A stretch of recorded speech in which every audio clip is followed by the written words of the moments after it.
안녕하세요 여러분. 생생법률쇼 진행을 맡은 임주혜입니다. 법과 가장 친해지는 방법 생생법률쇼.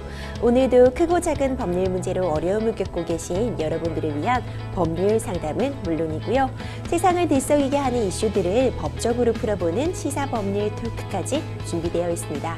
법률과 관련해 궁금한 내용이 있으신 분들은 상담전화 02-557-8295번으로 연락 주시거나 법률방송 홈페이지 접속 후 법률살랑 클릭 또는 아래 하단으로 나가고 있는 lawshow.lowtv.kr 메일로 문의 주시기 바랍니다. 각 분야 전문 변호사가 무료로 성심성의껏 상담해 드리니까요. 많은 참여 부탁드립니다. 지금 이 방송은 유튜브를 통해서도 실시간으로 함께 방송되고 있으니까요. 많은 시청 부탁드리고 유튜브를 통한 소통의 창구도 활짝 열어두겠습니다. 그럼 오늘 도움 주실 변호사님 소개해 드리겠습니다. 황용 변호사님 자리하셨습니다. 변호사님 어서 오세요. 안녕하세요. 안녕하세요. 상림법률사무소의 황용 변호사입니다. 법률적으로 궁금한 점이 있으신 분들께 성심성의껏 상담해 드리도록 하겠습니다. 네, 변호사님 오늘도 많은 준비해 오신 것 같은데요. 어려움 겪고 계신 우리 시청자 여러분들의 법률 상담에 대해서 명쾌상쾌, 통쾌하게 답변해 주시기를 기대해 보겠습니다. 그럼 오늘 법률 상담 접수된 상담 내용들 저와 함께 미리 살펴보시죠. 미리 보는 법률 상담입니다. 몸캠 피싱 그 후 거짓말한 직원의 최후 버스 승하차 사고 손해배상 문제는 재개발 때문에 이주해야 하는데 계약 만기 때 보증금을 준대요까지 오늘은 정말 다양한 분야의 상담들이 접수가 되어 있습니다.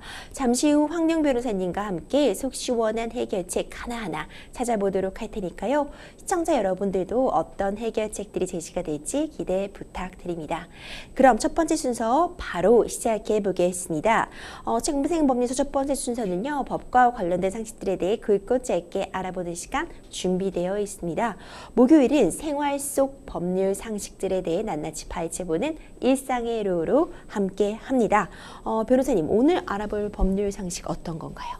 네, 의식주 모두 다 중요할 수가 있는데요.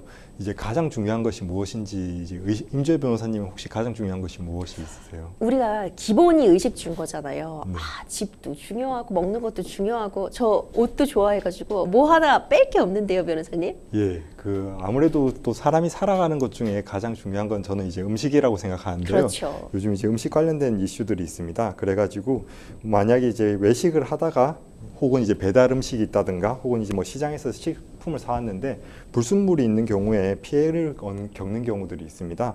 그래서 이제 이런 피해 사례들이 어떤 게 있는지 살펴보고 대응 방법도 한번 살펴보도록 하겠습니다. 지금 변호사님께서 불순물 얘기하시니까 저 이 사건이 바로 딱 떠오르는데요. 이제 얼마 전부터 커뮤니티, SNS 등을 통해서 빠르게 확산되고 있는 소식이 있습니다. 한 카페에서 플라스틱을 같이 갈고 음료를 제공을 해서 이걸 모르고 마신 임산부가 이제 유산까지 하는 정말 안타까운 사고가 있었다는 얘기가 떠오르게 되는데 이 사건 좀 설명 좀 해주세요. 네, 맞습니다. 카페에서 한 20대 임산부가 플라스틱 조각이 섞인 음료를 마셨다가 장출혈과 유산한 일이 밝혀졌습니다. 지난달 17일 임산부 고객인 김모 씨는 해당 프랜차이즈 카페로부터 음료를 배달받았습니다. 한 모금씩 음료를 삼키던 김 씨는 이물감이 느껴져서 한번 뱉었다가 다량의 플라스틱 조각을 발견을 하였습니다. 그제서야 음료에 이상을 느낀 김 씨는 빨대로 음료를 휘저었고 많은 플라스틱 조각을 발견할 수 있었는데요.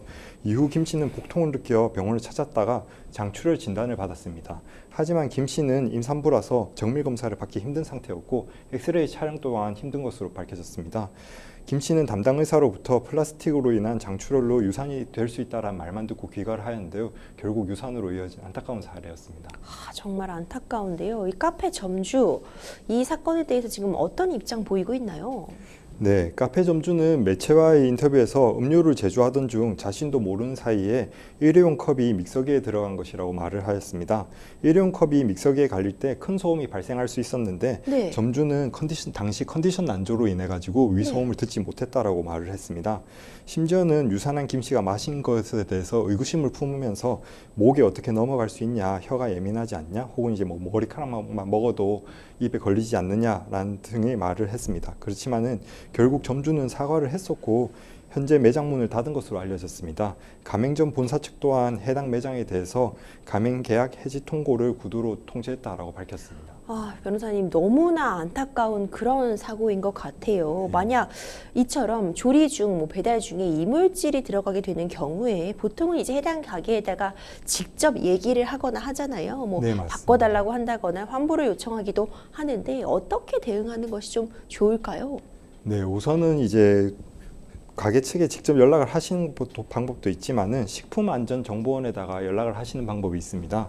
우선은 이제 음식물과 이물질을 사진을 찍어 두셔가지고 상황을 기록하신 다음에 그 다음에 이제 이물질을 이제 보관을 하셔야 됩니다. 분실 또는 훼손을 방지하도록 하는 방법인데요. 지퍼백이나 밀폐 용기에 보관을 하신 다음에 그 국번 없이 1399번 을 통해서 전화로 신고를 하신다든가 혹은 인터넷을 통해 가지고 식품안전정보원에다가 신고를 하시는 방법이 있습니다. 이 신고를 하실 때는 상호 주소와 같은 음식점 정보라든가 주문한 음식, 이물질 발견 상황 등을 같이 통보해 주시면 됩니다. 그렇군요. 1399 부정불량식품 신고 번호 1399 다시 한번 좀 기억해 두면 좋을 것 같은데요. 그럼 이물질이 들어간 식품 같은 걸 일단 판매하면 안 되는 거잖아요. 네. 당연히 업주 쪽에도 일정 부분 책임이 있을 것 같은데 이 가게, 이 이물질이 들어간 이 음료를 판매한 가게에게 어떤 제재, 어떤 처벌을 내려줄 수 있는 거죠? 네, 그 이물질 들어간 사실이 밝혀진다면은 영업정지 처분이 진행될 수 있습니다. 먼저 이제 기생충이라든가 금속, 나사와 같은 이제 철수소매라든가 혹은 이제 유리 등이 이제 들어간 것이 밝혀지면은 1차적으로는 영업정지 2일에 처하도록 되어 있고, 그다음에 이제 2차적으로 밝혀지면 영업정지 5일, 3번 밝혀지면 이제 영업정지 10일에 처하도록 되어 있습니다. 그 외에 이제 칼날이라든가 바퀴벌레 등 동물의 사체가 발견된다면은 1차적으로는 영업정지 5일, 2차적으로는 영업정지 10일, 그리고 3차는 이제 영업정지 20일에 처하도록 되어 있고요. 그 외에 이물질 같은 경우는 첫 번째는 이제 시정명령이 진행되지만은 이후 2차, 3차 같은 경우는 영업정지 2일, 3일로 각 처분이 되고 있습니다. 그렇군요. 사실 변호사님 이물질이 종류도 많고 비위생적인 경우도 있잖아요. 사례가 워낙 좀 다양하다 보니까 행정처분 기준 애매할 수밖에 없을 것 같은데 변호사님께서 몇 가지 좀 사례를 들어서 좀 설명해 주시면 도움이 될 것 같거든요. 네, 맞습니다. 아무래도 이제 사례를 통해서 파악하는 것이 가장 좀 와닿으실 것 같은데요. 이제 사례 중에서는 조리실 천장을 지나가던 쥐가 음식에 빠져가지고 소비자에게 제공된 경우가 있었습니다. 이 경우에는 이제 영업정지 5일에 해당하였었고요. 그 다음에 외식업체에서 위생모를 착용하지 않고 조리를 하다가 요리사의 머리카락이 들어가서 이제 음식에 들어간 경우에는 시정명령으로 처분이 되었습니다. 그 외에 이제 음료 보관통에 빠져있던 바퀴벌레가 얼음과 함께 그 음료에 투입돼서 소비자에게 제공된 경우가 있었는데 이 경우에는 영업정지 5일에 처분되었습니다. 그리고 쌈 채소에 붙어있던 민달팽이가 이제 그대로 소비자에게 제공된 경우가 있었는데요. 이 경우에는 이제 시정명령에 처해졌습니다. 그리고 냄비 손잡이에 달린 금속 나사가 음식에 이제 나온 경우에는 영업정지 2일이 있었고요. 그 다음에 플라스틱 조리도구 일부 조각이 떨어져서 음식물에 들어간 경우에는 시정명령이 있었습니다. 그리고 마지막으로 부적절한 식품 보관으로 음식에 곰팡이가 편 상태에서 제공된 경우에는 시정명령이 처분되었습니다. 변호사님께서 사례 설명해 주셨는데 조리실 천장에서 떨어진 쥐가 들어갔는데 영업정지 5일. 사실 소비자 입장에서는 너무 솜방망이 제재다 이런 생각도 칠 수가 없을 것 같아요. 제대로 관리하지 않고서 이런 음식점 운영하는 것도 문제지만요.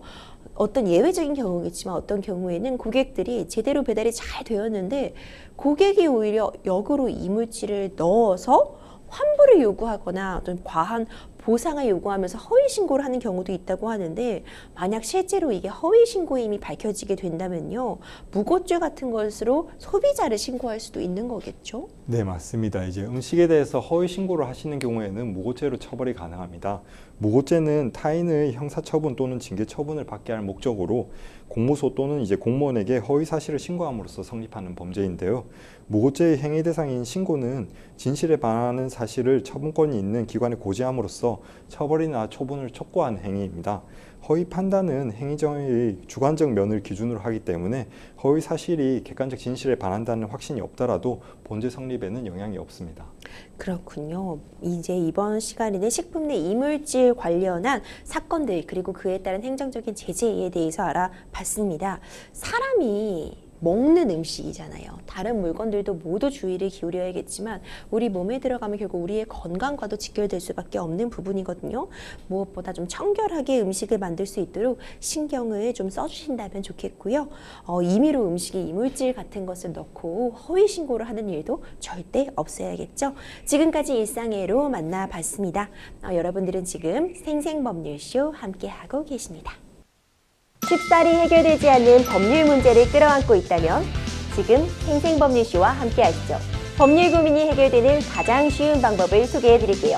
첫째, 02-557-8295로 전화를 한다. 둘째, 법률방송 홈페이지에 접속해서 법률상담 게시판에 문의를 남긴다. 셋째, 지금 화면에 나오고 있는 이메일 주소로 사연과 연락처를 보낸다.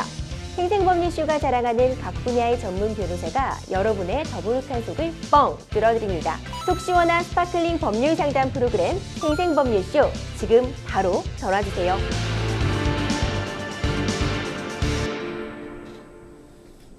지금부터 생생법률쇼가 자랑하는 성심성의 전화상담 시작해 보겠습니다. 전화 바로 연결해 보겠습니다. 상담자님 여보세요? 네, 여보세요. 네, 안녕하세요. 여기는 생생법률쇼입니다. 예, 안녕하세요. 네, 상담자님 어떤 점 궁금해서 전화 주셨을까요? 그러니까 제가 얼마 전에 네네. 몬캠 시즌을 좀 당해서 아, 네. 부끄럽고 불미스러운 일이지만 당했는데, 네. 그런데 어차피 몬캠 시즌 범인들은 못 잔다고 하더라고요. 뭐 외국에 있고 그래서. 네. 그래서 사실 그 범인들에 대해서는 차라리 그냥 생각을 놔버렸는데, 네. 그런 영상이나 사진을 받은 지인이 네. 그걸 다른 지인한테 보내는 거예요. 아, 그러니까 그러셨군요. 안 받은 지인한테 보낸 거죠. 네. 그래서 이제 이거를 저는 이제 아무리 그래도 제가 뭐 그런 걸 보내라 말라 한 것도 아니지만 사실 그런 거 받으면 삭제하는 게 대부분이잖아요. 네. 근데 그거를 이제 안 받은 지인한테 보냈다는 게 너무 좀 억울하고 괘씸해서 그 사람을 좀 명예훼손이나 아니면 관련 법률로 좀 처벌을 하고 싶어서 좀 전화 주셨어요. 아, 그러시군요. 정말 안타까운 상황에 여보세요? 처하셨네요. 네, 들리시죠, 상담자님? 저 소리가 잘 안 들려요. 네, 상담자님 저희가 기술적으로 좀 잘 들리실 수 있게 조치 취해 보도록 하겠습니다. 네, 지금 잘 들립니다. 네, 좀 정리해 보자면 정말 안타깝게 일단 몸캠 피싱 피해를 좀 당하신 것 같아요. 네. 그 와중에 이제 가해자들에 대해서는 일단 뭐 잡기도 어렵다고 하고 일단은 마음을 접어두신 상태였는데 네. 문제는 지인이 이 몸캠 피싱 유출 자료를 이걸 받은 바 없는 다른 지인에게 전달하신 부분에 대해서는 법적 책임을 묻고 싶다고 지금 상담자님이 하고 계신 것 같아요. 네. 네, 지금 황용 변호사님께서 내용 함께 들으셨으니까요. 좀 어떻게 명예훼손이나 모욕 등 그 외에 어떤 법적 조치들이 가능할지 한번 살펴보도록 하겠습니다. 네. 네, 안녕하세요. 네, 안녕하세요. 네, 좀 사연이 좀 많이 안타까운 상황 같은데 네. 지인이 혹시 뭐 이렇게 유포를 하는 과정에서 금품 요구라든가 혹은 이제 협박하신 사안들이 있으실까요? 금품 요구 같은 건 한 적 없어요. 금품 요구는 따로 안 하셨고요. 네, 그러면은 혹시 뭐 이제 카카오톡이라든가 이런 것을 통해 가지고, 그러니까 뭐 이제 SNS 어플 같은 것을 통해 가지고 이제 유포를 한 사안이실까요? 네, 카톡으로요. 아, 네. 우선은 이제 그 지인을 이제 처벌하시는 방법이랑 그다음에 이제 민사상 손해배상을 이제 청구하시는 방법이랑 두 가지가 있는데요. 지금 사안 같은 경우는 우선은 이제 피해 확산 방지라든가 자료를 이제 삭제하기 위해서 형사적 이제 수단을 같이 고려를 해보셔야 될 것 같습니다. 네. 네, 우선은 이제 뭐 관련 법규 같은 거를 이제 처음 이제 궁금해하실 것 같아가지고 설명을 드리자면은 이제 네. 관련돼서는 이제 정보통신망법이라고 통상 말을 하는데 정보통신망 이용 촉진 및 정보 보호 등에 관한 법률이라고 있거든요. 네, 거기 이제 44조 7에 의하면은 이제 불법 정보 유통 금지 조항이 있습니다. 그에 따라 가지고 이제 뭐 음란물 같은 것들을 유포하는 행위는 이제 처벌 대상이 되고 있습니다. 네. 그와 이제 더해 가지고 이제 성폭력 처벌법이라고 하는데 이제 원래 명칭은 이제 성폭력 범죄의 처벌 등에 관한 특례법이라고 합니다. 거기도 보면 이제 14조에 의해서 카메라 등을 이용해서 한 촬영을 이제 불법 촬영물을 유포하거나 이제 배포하는 행위를 이제 금지하고 있는데요. 그 이제 이 조항에 보시면은 이제 자신의 신체를 직접 촬영한 행위 자체도 이제 포섭을 하고 있거든요. 그리고 네. 지금 이제 말씀하신 사안처럼 보이스 뭐 캠, 피싱 같은 거에 해당하신다고 한다면은 위법으로 이제 고소가 가능할 것 같습니다. 네, 그 이제 제가 좀 더 이제 자세히 설명을 드리면은 네네. 그 이제 영상을 받은 지인이 유포한 사실 관련해서 정보통신망법상 이제 음란물 유포죄에 해당하게 되거든요. 네. 예, 여기에 해당하시게 되면은 이제 1년 이하 징역 또는 이제 1천만 원 이하의 벌금에 처해지게 되고요. 네, 그 이제 지금 사안 같은 경우는 카톡을 통해서 이제 유포된 사실을 인식을 하신 거잖아요. 그러면 네. 이제 지인들이 이제 카톡 단톡방이라든가 대화 내역 등을 캡처하셔가지고 수사기관에 이제 잘 정리를 해서 전달을 하시는 방법이 있으실 것 같습니다. 네네. 네, 그리고 이제 만약에 이제 뭐 그 유포 당시에 이제 협박이 있었다고 한다면은 그 별개로 이제 성폭력 처벌법상 협박죄라든가 형법상 공갈죄도 또 가능하실 수가 있는 사안이거든요. 네. 네, 그리고 이제 유포한 행위 자체는 이제 방금 말씀드렸던 것처럼 이제 성폭력 처벌법상 촬영물 반포라든가 정통망법상 이제 음란물 유포죄에 가능한 사안입니다. 네, 네. 그 이제 그래서 이제 형사 사건은 지금 이제 방금 말씀드린 대로 이제 카톡 내용 같은 거라든가 그런 이제 화면 것들을 이제 증거를 잘 수집하셔가지고 수사기관에 이제 제공을 하시면은 고소 처리가 되실 거고요. 이제 추가로 더해가지고 만약에 혹시 뭐 민사적으로도 뭐 정신적 충격 같은 게 있으신다고 한다면은 이제 뭐 그런 그에 대한 진단서라든가 혹은 이제 뭐 그와 관련해서 이제 위자료 청구도 가능하실 것 같습니다. 이제 불법 행위에 의한 불법 행위가 발생한 경우에는 손해배상 청구도 또 가능하시거든요. 네. 네, 그렇게 아마 준비를 하시면 될 것 같습니다. 그러면 이게 그 통행 그걸로도 적용이 되는 건가요? 네, 다시 한번 말씀해 주시겠어요? 그 통신 매체 음란 뭐 그걸로도 혹시 적용이 되는 건지 싶어서. 네, 그 이제 정보통신망 이용 촉진 및 정보 보호 등에 관한 법률에 따라 가지고 음란물 유포죄에 해당하실 수 있을 것 같습니다. 네, 그리고 네. 이제 더해서 이제 성폭력 처벌법상도 이제 해당할 수 있는 사안인 것 같습니다. 네, 알겠습니다. 네, 상담자님 추가적으로 궁금하신 점은 없으실까요? 네, 괜찮습니다. 네, 상담자님 좀 잘 해결되시기 바라겠고요. 정신적인 충격이 정말 크실 것 같아요. 네, 잘 추스리시고 잘 회복하시기를 진심으로 응원하겠습니다. 연락 주셔서 감사합니다. 네, 감사합니다. 네, 황윤 변호사님 함께 상담 진행해 주셨는데요. 참 안타깝습니다. 근데 요즘 몸캠피싱이 정말 말 그대로 기승을 부리고 있어요. 이제 우리 시청자 여러분들께도 일단 몸캠피싱 어떤 내용인지 그리고 어떻게 예방할 수 있는지 좀 전달드리면 좋을 것 같거든요. 요즘 이 몸캠피싱 어떤 내용인지도 간단히 정리 부탁드릴게요. 네, 보통 이제 채팅 앱이라든가 이제 그 SNS 앱을 통해 가지고 이제 대화 상대를 초대를 하는데 거기서 이제 서로 이제 음란한 내용을 주고 받겠다라는 취지로 이제 상대방을 꼬드기는 행위입니다. 그를 통해 가지고 이제 영상 촬영을 강요하게 되는데요. 보통 이제 추가로 어플 같은 것 등을 이제 설치를 이제 요구하는 경우 등이 있습니다. 보통 이제 APK 파일을 이제 다운받도록 유도하는 경우들이 있는데요. 네. 이러한 파일들을 이제 다운받게 되면은 개인정보뿐만 아니라 이제 그와 관련된 이제 자기 휴대폰에 있는 정보들이 이제 노출될 가능성이 있습니다. 그럼 이제 이 경우에 이제 뭐 자신의 연락처뿐만 아니라 자신의 영상을 제공하게 되고 그와 더해서 이제 금융정보까지도 이제 제공될 수 있는 위험한 상황으로 이제 연결될 수 있는 심각한 범죄입니다. 그리고 이제 여기에 더해서 이제 보통 이제 금품 이제 자신이 촬영한 음란한 사진 등을 이용을 해가지고 이제 협박을 하면서 지인들에게 배포를 하겠다라고 하면서 이제 금전을 요구하는데요.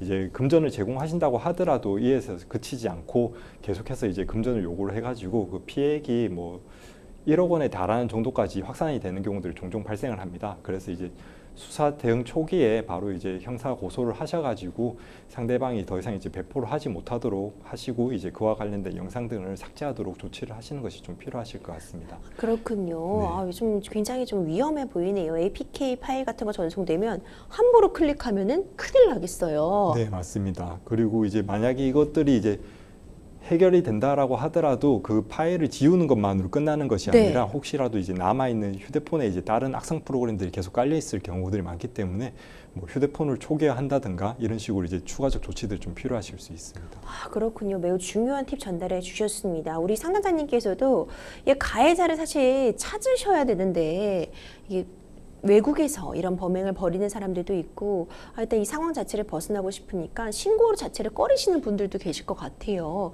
실제로 가해자를 찾아내고 처벌까지 받게 하기가 좀 쉽지 않은가요? 예, 맞습니다. 그 이제 지금 상담자님도 처음에 연락을 주셨었는데요. 이게 보통은 이제 점조지역으로 되어 있고 이제 본사 이제 상대방 회사라든가 그 주범 같은 경우는 이제 외국에 위치한 경우들이 많습니다. 그에 대해서 이제 가해자를 구속한다든가 그에 대해서 이제 확산을 방지하는 이제 실질적으로 이제 수사를 네. 하는 것이 쉽지 않기 때문에 그 피해 확산을 방지를 하기 위해서라도 이제 재빨리 이제 수사기관 협조를 받는 것이 좀 필요한 사안입니다. 일단 예방이 최선이다 이 말씀을 꼭 네, 한번 다시 맞습니다. 전달해 드리고 싶어요. 이런 피해 입지 않으시려면 좀 잘 살펴보시고 이제 예방하시는 게 가장 좋으실 것 같고요. 변호사님 말씀해 주신 것처럼 파일 같은 거 함부로 설치하거나 열어보는 것도 주의하셔야 될 것 같습니다. 변호사님 마지막으로 어려운 상황이신데도 용기 내어서 상담 문의 주신 우리 상담자님께 정리 한 말씀 부탁드리겠습니다. 네, 그 이제 주변 지인분들께 그 넘어간 사실 같은 경우는 이제 그 증거 자료를 잘 수집하셔가지고 피해 확산이 더 이상 되지 않도록 준비를 하시는 것이 필요하실 것 같습니다. 그와 더해가지고 휴대폰에 있는 이 악성 프로그램은 당연히 이제 삭제를 하셨겠지만은 추가적으로 휴대폰, 스마트폰을 초기화 과정을 통해 가지고 그러한 이제 악성 프로그램이 더 남아 있지 않도록 대처를 하시는 것도 필요하실 것 같습니다. 네, 앞으로가 더 중요한 것 같아요. 일단 최대한 피해를 보신 부분에 대해서는 적절하게 상대방에게 어떤 법적인 제재도 필요할 것 같고요. 변호사님께서 굉장히 중요한 팁 주신 것 같습니다. 휴대폰 초기화 등 관련해서 더 추가적인 2차, 3차 피해가 일어나지 않도록 좀 재빨리 센터의 도움을 받으시거나 어떤 업체의 도움 등을 받으셔서라도 좀 깨끗하게 한번 정리하고 가시는 네, 게 맞습니다. 좋을 것 같다는 생각이 듭니다. 네, 잘 해결되시기 바랄게요. 계속해서 다음 상담 이어가 보도록 하겠습니다. 법률방송 이메일을 통해 접수된 여러분들의 고민 함께 풀어가 보겠습니다. 저는 경북 상주에서 작은 사업을 하고 있는데요. 어느 날 남자 직원 한 명이 자신이 얼마 전 대구에 사는 친구를 만났었는데 그 친구가 코로나 확진자로 판정이 됐다며 자가격리를 해야 한다고 하더라고요. 그래서 2주간 재택근무를 하라고 했습니다. 사실 저희 회사가 그 재택근무로 업무를 대체할 수 있는 일도 아니어서 거의 일을 안 한 거나 마찬가지였는데요. 그러던 중 며칠 전 그 직원의 말이 거짓말이었다는 걸 다른 직원을 통해 우연히 알게 됐습니다. 너무 괘씸하기도 하고 그 직원에 대한 신뢰가 떨어져서 더 이상 함께 일하고 싶지 않은데요. 이번 일이 해고 사유가 될 수 있을까요? 직원의 말만 믿고 이제 2주간이나 격리를 허락을 한 건데 이 말이 거짓말이다? 이거 정말 좀 괘씸할 것 같아요. 제가 네. 생각을 해도 우선 감염병 증상을 호소하는 직원에게 회사가 자가격리 등의 조치를 취할 수 있도록 해줘야 하는 그런 의무를 회사가 부담하게 되는 걸까요? 네, 우선적으로 말씀드리면은 이제 법적 의무는 없습니다. 그 이제 23년 6월 1일부터 코로나 위기 단계를 심각에서 이제 경계 단계로 하향을 조정을 하였는데요. 그 이전에는 코로나 확진자가 이제 7일의 격리 의무가 있었던 반면 이제는 이제 5일의 격리를 공고하는 것으로 바뀌었습니다. 따라서 이제 직원의 5일 격리는 공고사항에 해당하게 되었습니다. 한편 이제 간염법 예방법에 관해서 규정상 별도로 회사가 직원에게 자가격리 등을 조치를 취해야 할 법적 의무는 없는 것으로 되어 있습니다. 그렇군요. 그러면 직원이 코로나19 확진자와 접촉했다는 사실을 알면서도 회사가 지금 바쁘다, 출근을 해야 한다 이렇게 강요를 한다면 이 부분이 또 문제가 될 소지는 없나요?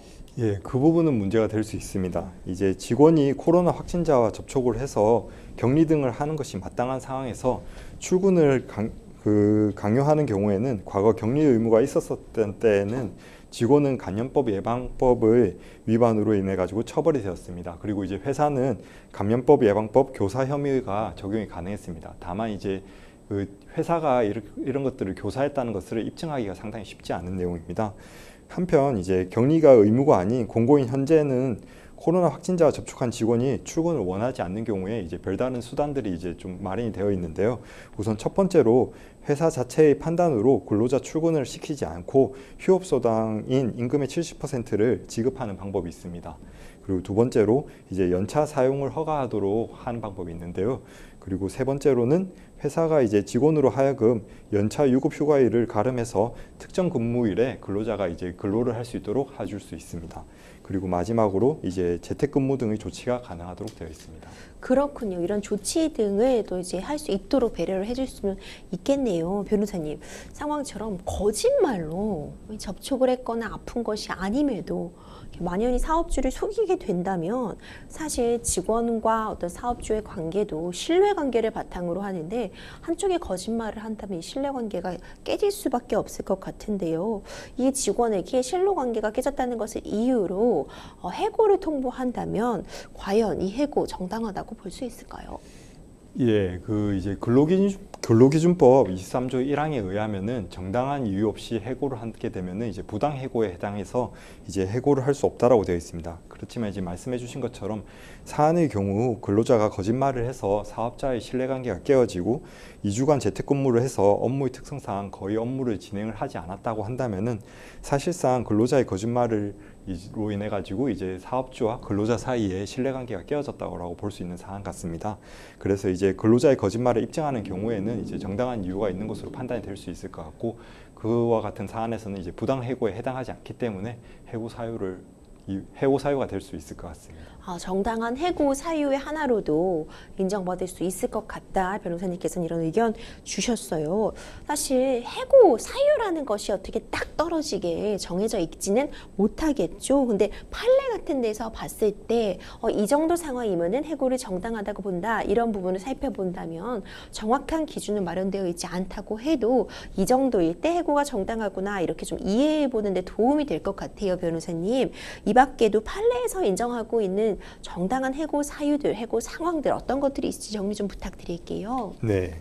그 이제 판례는 노동 사건에서 해고 사유를 엄격하게 제한하고 있습니다. 특히 이제 정당한 이유가 있어야만 해고가 가능한데 개별적 사실관계에 대해서 구체적으로 판단을 하고 있습니다. 대개 이제 부당 해고 사건의 경우에는 이제 지방 노동위원회라든가 혹은 이제 뭐 중앙노동위원회에서 이제 해고의 정당한 이유를 판단하기 때문에 판례에서 말씀하신 것처럼 이제 다양한 사례가 이제 나와 있는 경우는 많이는 없습니다. 그렇지만은 이제 실무에서는 이제 노동위원회의 판단에 의해 가지고 취업 규칙에 명시된 이제 금치산 선고를 받으신다든가 혹은 이제 금고 이상의 징역형을 받으신다든가 혹은 이제 업무상을 진행하기에 장애가 인정되는 경우, 그와 이제 더해서 이제 회사의 횡령 등 기타 중대한 손실을 가하는 경우에는 해고 사유로 인정되고 있습니다. 그렇군요. 정말 좀 답답하실 상황일 것 같아요. 좀 실망감도 크시고요. 다른 직원을 통해서 그 직원이 거짓말한 걸 알게 되셨는데 사실 이거를 저 사람이 거짓말했다는 걸 입증하는 게 쉽지 않은 문제일 수도 있을 것 같거든요. 네, 이 부분을 정당한 해고라고 인정받기 위해 사측에서 입증을 해야 된다면 어떤 증거들이 추가적으로 필요할까요? 네, 아무래도 이제 그 다른 직원을 통해서 직원의 거짓말을 인지한 사실이래 가지고 추가로 이제 증거 수집이 필요하실 것 같은데요. 다른 직원의 증언이라든가 다른 직원이 제시한 증거보다는 직원의 거짓말을 입증할 수 있는 객관적 자료가 이제 아무래도 좀 필요합니다. 직원 본인이 거짓말을 한 사실에 대해서 인정한 내용의 문자라든가 이제 녹취록 혹은 이제 거짓말을 분명함을 입증할 수 있는 이제 뭐 이제 SNS 자료 등이라든가 혹은 이제 뭐 당시 이제 SNS에서 이제 자가격리를 하지 않고 이제 여행을 간다든가 이런 사진들을 확보하시는 것이 좀 필요하실 것 같습니다. 그렇군요. 정당한 해고 사유가 있었음에도 불구하고요. 그 절차 같은 방법이나 이런 부분을 잘 지키지 않는다면 그때는 또 법적으로 이 해고가 문제가 될 수도 있을까요, 변호사님? 네, 맞습니다. 이제 정당한 이유가 있는 상황에서도 절차를 진행을 이제 잘못하는 경우에는 부당 해고로 인정될 수가 있는데요. 이제 30일 전에 해고를 예고해야 되는 제도가 있습니다. 근로기준법 제26조에 규정되어 있는데요. 30일 전 해고 예고를 이제 제대로 이행하지 않는 경우에도 이제 부당 해고로 인정될 수가 있습니다. 더해서 이제 근로기준법 27조에 따라서 해고 사유는 서면으로 통지를 하셔야 됩니다. 그렇지만 이제 이와 같은 서면을 위한 통지를 이행하시지 않는 경우에도 요건을 제대로 갖추지 않는 것에 해당해 해가지고 이제 부당해고로 인정될 수가 있고요. 근로자 같은 경우는 이제 부당해고 구제 신청을 하셔가지고 부당해고에 대해서 다투실 수가 있습니다. 그렇다면은요, 변호사님, 만약에요, 출퇴근길에 코로나19에 감염이 됐다면 이거 산재로 인정이 되는 걸까요? 네, 아무래도 이제 출퇴근길은 이제 근무와 연관된 밀접 연관성을 가진 사안이래 가지고 출퇴근길에 코로나에 감염되어도 산재 인정이 가능한 것으로 판단됩니다. 다만 이제 산재 인정을 받기 위해서는 근로자가 출퇴근길에 코로나에 감염되었다는 사실을 입증하셔야 되는데요. 이제 출퇴근길이 아닌 업무 외적인 일상생활에서 감염되었다면 산재로 인정받을 수 없는 사안이기 때문에 아무래도 이제 출퇴근길에 이제 코로나 감염되었다는 것을 입증하는 것이 중요 쟁점이 될 것으로 판단됩니다. 그렇군요. 이 부분이 사실 어디서 감염되었는지 확인하는 부분이 좀 어려울 수 있을 것 같아요. 입증이 꼭 쉽지만은 않을 것 같다 이런 생각이 드네요. 오늘 변호사님과 함께 이 정당한 해고 사유에 대해서 알아봤는데요. 신뢰관계를 바탕으로 하고 있는 만큼 거짓으로 이렇게 휴가를 받으려는 행동은 절대 해서는 안 되겠죠. 잘 해결되시기 바라겠습니다. 여러분들은 지금 생생법률쇼 함께하고 계십니다. 쉽사리 해결되지 않는 법률 문제를 끌어안고 있다면 지금 생생법률쇼와 함께하시죠. 법률 고민이 해결되는 가장 쉬운 방법을 소개해드릴게요. 첫째, 02-557-8295로 전화를 한다.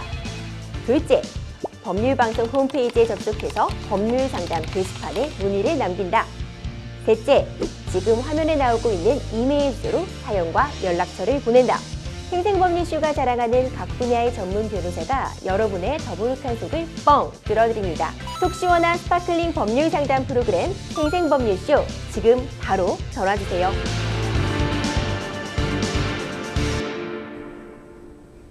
계속해서 다음 상담 이어가 보도록 하겠습니다. 법률방송 홈페이지 통해 접수된 여러분들의 고민 함께 풀어가 보겠습니다. 저희 아버지께서 얼마 전 버스에서 내리다가 넘어져 크게 다치셨습니다. 앞문이 열려 있어 아버지께서 앞문으로 내리셨는데 완전히 내리기도 전에 버스가 출발한 건데요. 이 일로 넘어져 대학병원 응급실로 실려가셨고 머리가 찢어져 10바늘이나 꿰매셨습니다. 병원비는 CT도 찍고 해서 40만 원 정도 나왔는데 버스 회사에 손해배상을 청구할 수 있을까요? 정말 크게 다치셨어요. 하차 중에 버스가 출발해서 사고가 난 건데 이 경우 손해배상 청구할 수 있을까요? 네, 손해배상 청구가 아마 가능해 보이는 사안 같습니다. 이제 아버님과 버스 사이에서는 이제 운송계약이 성립한 것으로 볼 수가 있습니다. 운송계약이 성립하면은 이제 버스 기사에게는 이제 승객에 대해 가지고 보호 의무가 발생을 하게 되고요. 그다음에 이제 안전 배려 의무도 추가로 발생하게 됩니다. 그리고 이제 더해 가지고 도로교통법이라든가 교통사고 처리 특례법을 준수할 의무가 발생하게 됩니다. 근데 이제 통상 이제 뒷문으로 하차하는 것이 맞지만은 앞문으로 하차를 한다고 하더라도 이제 운전기사가 충분히 이제 승객의 하차를 이제 관찰할 수 있는 상황이 있기 때문에 다 하차를 하지 않았는데도 이제 버스가 출발을 하셔가지고 아버지가 다치신 것이라고 한다면은 앞서 말씀드린 이런 이제 보호 의무라든가 안전 배려 의무 혹은 이제 도로교통법을 이제 준수하지 않은 사안에 해당하기 때문에 이제 손해배상의 청구가 가능하실 것 같고요. 그 다음에 이제 버스 기사에게뿐만 아니라 이제 버스 회사에게도 손해배상 청구가 가능한 사안으로 판단이 됩니다. 이제 버스 회사가 이제 가입하고 있는 공제조합을 상대로도 이제 배상 청구가 가능하신데요. 이제 지금 같은 경우는 이제 치료비가 많이 나오신 사안이시고 이제 상처도 이제 10바늘이나 꿰매셔가지고 이제 뭐 크게 다치신 사안이기 때문에 이와 같은 방법을 잘 고려해 보시는 것이 좋을 것 같습니다. 그렇군요. 버스를 운행하는 기사라면 어떤 법적으로 지켜야 될 의무 같은 것이 있을 것 같은데 어떤 것들이 있을까요? 네, 이제 버스 기사 이제 승객이 버스를 이용하게 되면은 이제 그 운송계약이 성립이 되는 것입니다. 그렇게 돼가지고 버스 기사는 이제 도로교통법이라든가 교통사고 처리 특례법에 의해 가지고 안전운전을 해야 될 의무가 발생하게 됩니다. 그럼 이제 안전운전에 할 때 이제 안전거리를 확보를 한다든가 신호준수 등을 해야 될 의무 등이 발생하게 되어 있습니다. 그렇군요. 이 출퇴근 시간이 굉장히 혼잡하다 보니까 이렇게 상하차 사고가 더 빈번하게 발생할 수도 있을 것 같은데 버스 안이 사람들로 인해서 굉장히 붐벼서 뒷문 확인이 어려운 상황에서 하차 사고가 나는 경우라면은 책임 소지가 좀 달라질 부분이 있을까요? 네, 아무래도 좀 이제 그 상황에 따라서 과실 비율이라든가 책임 소지 이제 조정은 있을 것 같습니다. 이제 도로교통법은 운전자로 하여금 운전 중 승객이 떨어지지 않도록 하기 위해서 문을 정확히 여닫는 등 필요한 조치를 하여야 하고 자동차 손해배상 보장법상 이제 운행으로 말미암아 다른 사람을 사망 또는 부상케 하는 경우에는 손해배상 책임이 있다고 규정을 하고 있습니다. 이제 운전기사가 뒷문을 제대로 확인하지 않고 출발을 하였다면은 운전기사에게 과실이 인정되는데, 출퇴근길이라서 사람들이 많아서 이제 붐빈다고 하더라도 최대한 주의할 의무가 있습니다. 그래서 다만 이제 운전기사가 충분한 시간을 정차하는 등 주의 의무를 다 하였는데도 승객이 이제 혼자 넘어져 가지고 다치셨다고 한다면은 그에 대해서는 이제 책임이 없을 것 같습니다. 그렇군요. 이 버스 하차 중에 상해로 인한 손해배상 소송에서 쟁점이 되는 부분이라고 한다면 어떤 것들이 있을지 좀 짚어봐 주세요. 네, 아무래도 이제 주요 쟁점으로는 이제 하차 사고가 발생했을 때 버스 운전기사의 과실로 인한 것인지 혹은 이제 승객의 과실로 인한 것인지가 주요 쟁점이 됩니다. 이제 이를 판단하기 위해서는 운전기사가 관련 법상 주의 의무를 다하였는지가 제일 먼저 검토가 되는데요. 두 번째로는 이제 운전기사가 주의 의무를 다하였다고 한다면은 통상의 경우 사고가 발생할 수 있는 상황인지 혹은 이제 사고가 발생하기 어려운 상황인지를 검토를 하게 됩니다. 가령 이제 완전히 정차한 경우인데도 승객이 이제 자신의 실수로 발을 헛디뎌 가지고 사고가 발생했다고 한다면은 이러한 요소들이 이제 고려해 가지고 책임이 정해질 것 같습니다. 그렇군요. 이 상황에 따라서 어떤 상황에서 사고가 발생했는지에 따라서 양측의 과실 비율이 달라질 수 있다고 좀 정리해 볼 수 있을 것 같습니다. 그러면 항상 버스 회사에서 손해배상을 해줘야 되는 것도 아닐 거 아니에요. 변호사님, 버스 회사의 손해배상 책임을 인정하지 않았던 사례들이 있다면 좀 찬찬히 정리 부탁드릴게요. 예, 그러한 사례가 있습니다. 사실 이제 버스 기사가 충분한 주의 의무를 하였고 완전히 정차한 상태에서 이제 상당 기간 이제 문을 열어놓았음에도 불구하고 승객이 이제 스스로 발을 헛디뎌 가지고 발생한 사고였었는데요. 이 경우 이제 법원의 판단을 받았었는데 결국은 버스 회사의 손해배상을 전혀 인정하지 않는 그런 사례들도 있었습니다. 아, 그렇군요. 이런 경우라면은 버스 회사의 책임이 인정되지 않을 수도 있겠군요. 버스 운행 중에 급정차하는 경우가 있을 수 있어요. 앞에 뭐 장애물이 있다거나 보행자가 있었다거나 뭐 신호가 갑자기 바뀌어서 이제 급정거를 하는 경우도 있을 텐데, 급정거 해가지고 넘어졌다, 뭐 급정거해서 크게 다쳤다, 이런 이야기도 종종 들려오잖아요. 이럴 경우 버스 회사 기사님 상대로도 손해배상 청구 가능할까요? 예, 가능할 수 있습니다. 이제 급정차의 경우 버스가 이제 자체가 흔들릴 정도로 충격이 심하기도 하고 승객들이 이제 자리에서 넘어질 정도로 상당히 위험한 행위인데요. 이제 버스가 급정거한 이유 자체에서 이제 운전기사가 이제 신호를 못 보는 등의 운전기사 과실로 발생하는 경우도 있고, 앞차의 과실로 인해 가지고 앞차가 이제 사고가 발생한다든가 혹은 이제 급정거를 하는 경우도 발생할 수 있습니다. 그렇지만 이제 앞차로 인해서 급정거가 발생을 한다고 하더라도 안전거리 준수 확보 의무를 다하지 않은 사실이 인정될 수가 있기 때문에 이제 아무래도 버스 기사가 과실이 발생할 수 있는 경우들이 있는 것 같습니다. 이제 버스 기사는 안전하게 운전해야 될 주의 의무가 있음에도 이를 소홀히 해서 승객을 다치게 하였다면은 이제 그에 대한 책임이 발생하게 되는데요. 버스 회사 또한 사용자로서 함께 손해를 배상하게 됩니다. 그리고 앞서 말씀드렸던 이제 버스 운선 회사가 가입되어 있는 공제조합 상대도 이제 같이 손해배상 책임 상대방이 되게 되는데요. 이때 승객의 과실 비율, 즉 이제 손잡이를 견고하게 잡아서 몸의 균형을 잘 잡아야 되는 주의 의무가 있다든가 혹은 이제 자리에 제대로 착석을 해가지고 주의 의무를 좀 해야 되는 의무들이 못했다는 부지 등이 발견된다고 한다면은 그에 대해서 이제 책임을 산정을 할 때 과실상계 규정을 통해 가지고 그 책임 비율을 이제 따로 정하기도 합니다. 그렇군요. 버스에 올라타서요, 자리에 걸어가고 있는 도중이나 의자에 제대로 앉아 있었는데도 버스가 뭐 급격하게 급정차를 해서 다친 경우라면 좀 달라지는 부분 있을까요, 변호사님? 네, 맞습니다. 말씀하셨던 것처럼 이제 제대로 의자에 앉아 있는 상황이라든가 혹은 이제 뭐 제대로 손잡이를 안전하게 잡고 있었던 상황에도 불구하고 이제 넘어졌다고 한다면은 이제 버스 기사의 이제 책임이 아무래도 높아질 수밖에 없는데요. 버스에서 이동 중이거나 의자에 제대로 앉아 있는 경우에는 버스가 급정차해서 다친 경우에도 운전자의 과실이 인정될 수 있지만은 기본적으로 이제 급정차는 신호를 놓쳤다가 급하게 이제 정차를 하는 경우들이 많기 때문에 상황에 따라서는 이제 버스 기사의 과실들이 인정되는 경우들이 있는 것 같습니다. 하차 타이밍을 놓칠 때 있어요. 저도 이렇게 앉아 있다가 벌써 이렇게 됐네 하고 급하게 내린 경험 한 번쯤 있으실 것 같은데, 갑자기 하차 요청을 하는 경우 있을 수는 있습니다. 그런데 이때 기사님이 하차를 제때 못해 버스 정류장이 아닌 다른 곳에다가 이제 이렇게 탑승하고 있는 승객을 내려주는 것도 불법인가요? 네, 불법입니다. 그 이제 도로교통법상 운전자는 도로 또는 노상 주차장에 정차를 하려고 할 때 차의 차도 우측 가장자리에 정차하는 등 대통령으로 정한 이제 정차의 방법이라든가 시간 혹은 이제 금지된 행위 등을 하지 않아야 될 의무 등이 발생하게 되는데요. 이제 버스는 버스 정류장에만 정차를 해야 되기 때문에 이제 도로교통법을 위반한 것으로 금지된 행위에 해당할 수 있습니다. 아, 그렇군요. 그렇다면 무리하게 이제 버스 2번 정류장에서 못 내렸다면 좀 한 정류장 정도 더 가서 내리는 그런 마음의 여유도 꼭 필요할 것 같습니다. 계속해서 다음 상담 이어가 보도록 하겠습니다. 법률방송 홈페이지 통해 접수된 여러분들의 고민 함께 풀어가 보겠습니다.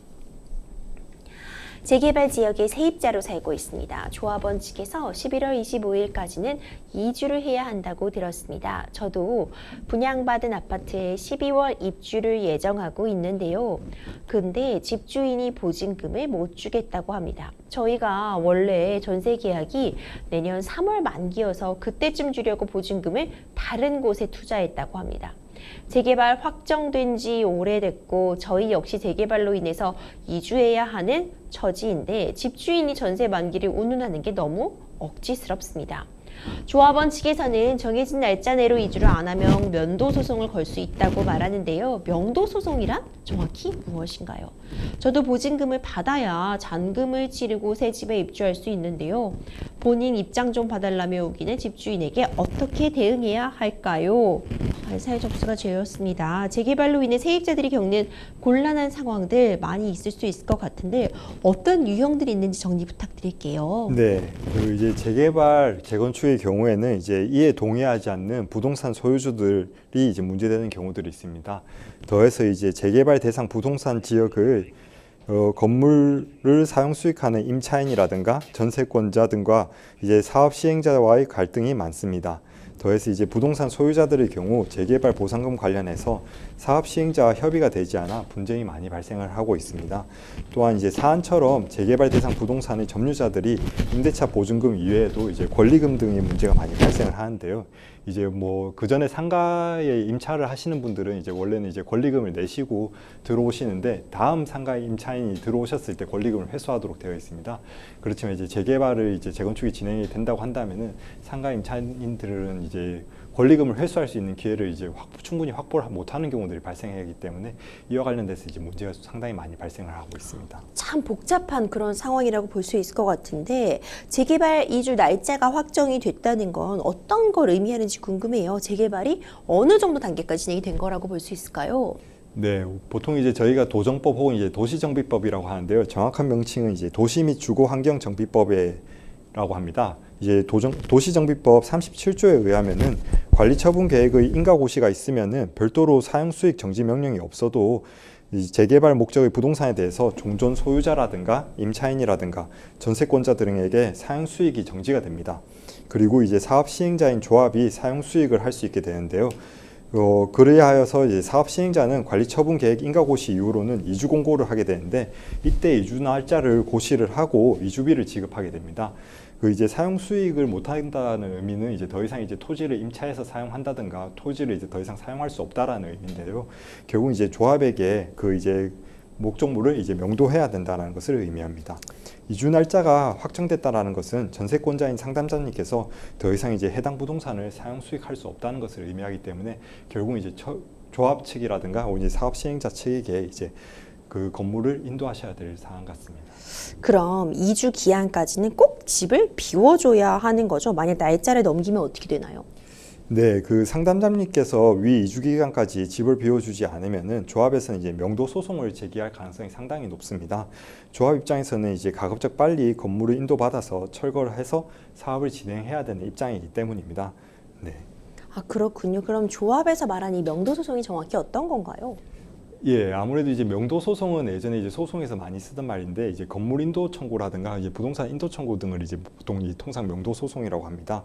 이제 여기서 말하는 조합에서 말하는 명도 소송은 이제 건물 인도 청구 소송을 의미하는 것 같은데요.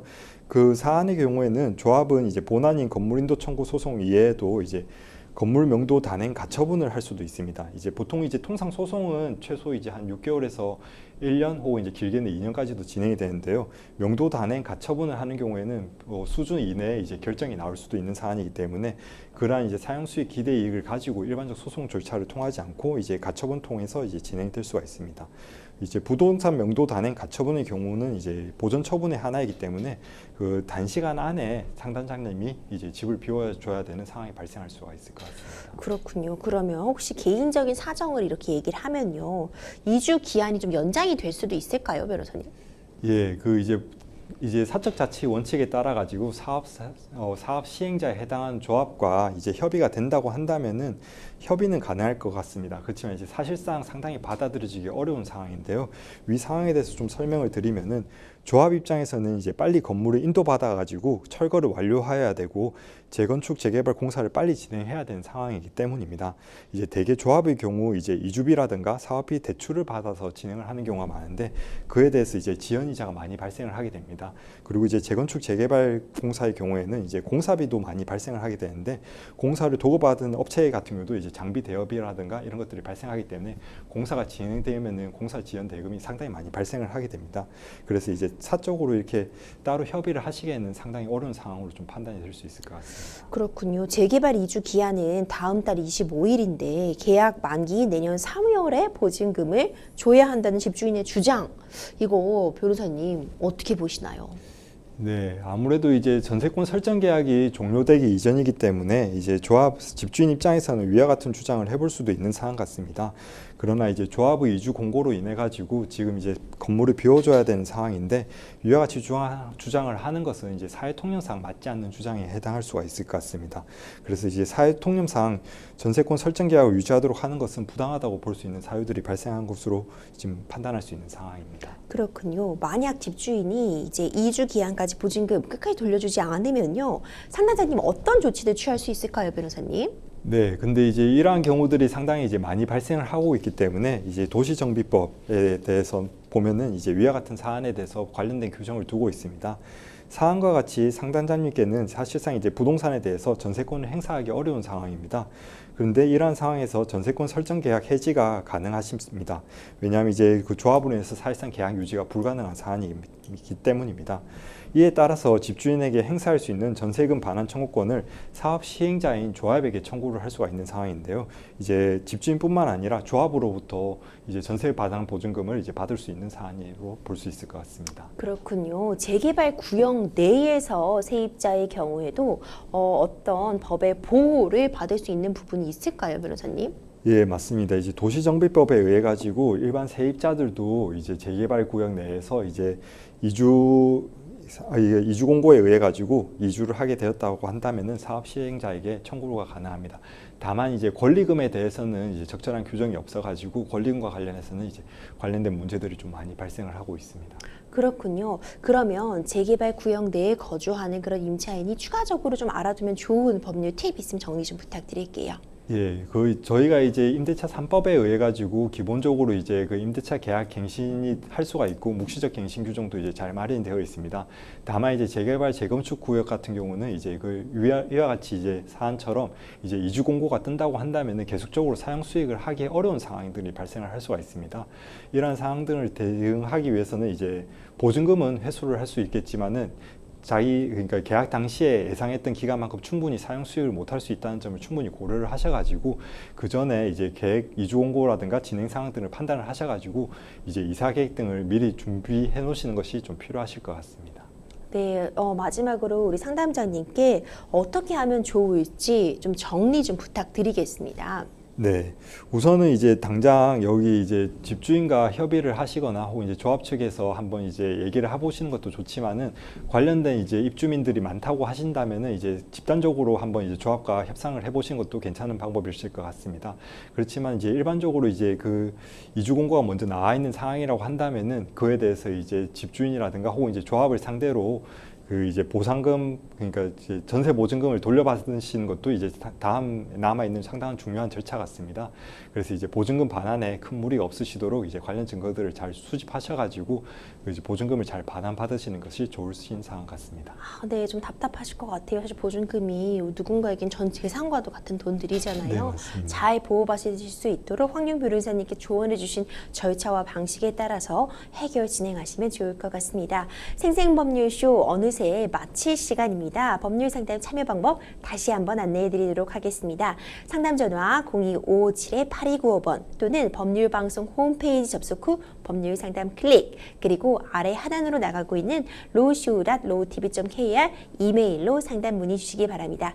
각 분야 전문 변호사가 성심성의껏 상담해 드리니까요. 많은 참여 부탁드리겠습니다. 그럼 오늘도 함께해 주신 황용 변호사님 고생 많으셨습니다. 감사합니다. 생생법률쇼 오늘 준비한 소식 여기까지입니다. 시청해주신 여러분 고맙습니다.